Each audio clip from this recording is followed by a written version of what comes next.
කාමරෙන් කාමරයට හොස්ටල් එකේ හරි කාමරෙන් කාමරයට වෙනස් වෙනස් කාමර. සමහර කාමර තියෙනවා හරි. ඒ කාමර ඇතුළට ගියාම මේ කාමරේ හැම සැරසිල්ලක්ම කරලා තියෙන්නේ බෝතල් වලින්. හරි. ඒ තරම් බෝතල් ඒ කාමරේ හරි. හරි.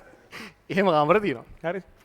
සමහර කාමර තියෙනවා ඒ කාමරේ දොර ඇරියත් එහෙම දුම මාර විදිහට එළියෙනවා. මාර කියන්නේ මදුරු හරි දේශන ගන්නවා. හරි. ඒ තරම් මේ ඒව නිකන් දුම් කෝච්චි වගේ. හරි. සමහර කාමර තියෙනවා ඒ කාමර ඇතුලේ කෙලින්ම ඉතින් මියුසිකල් ෂෝම තමයි. හරි. කොයි වෙලාවෙ ගියත් දර්බුක් එකක් කර ගහගෙන හරි ඒ ආතල් එකේ සින්දුම තමයි. හරි.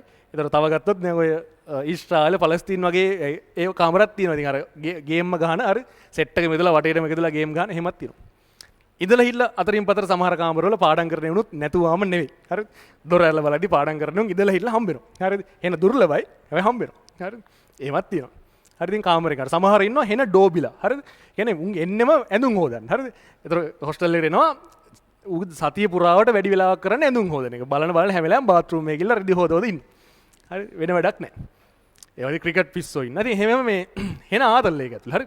සාර මම කියවනේ මේ දැන් ඔය යාපනයේ පැත්තෙන් එහෙම හෙන සෙට් එකක් එනවා. හරිද? ඉතින් යාළුවා කාමරය ඇතුළේ ගියාම ඇත්තටම දේවාල වගේ ඇත්තටම. හරිද? ඒකේ කොටසක් වෙනම තියෙනවා දේවාලයක් වගේ හදලා. එතන යනකොට සෙරෙප්පෙමයි යන්න ඕනේ. හරිද? එයාලා කාමරේ යාළුවා ඕනේ වෙනස් කර ගන්න ඇත්තටම. يعني ඇඳන් තියෙන විදිහ වෙනස් කරගෙන හරි. මරු ඉතින් එයාලගෙත් හරි. එහෙම ආතල්ලයක් ඉතින් ඒකේ තියෙනවා.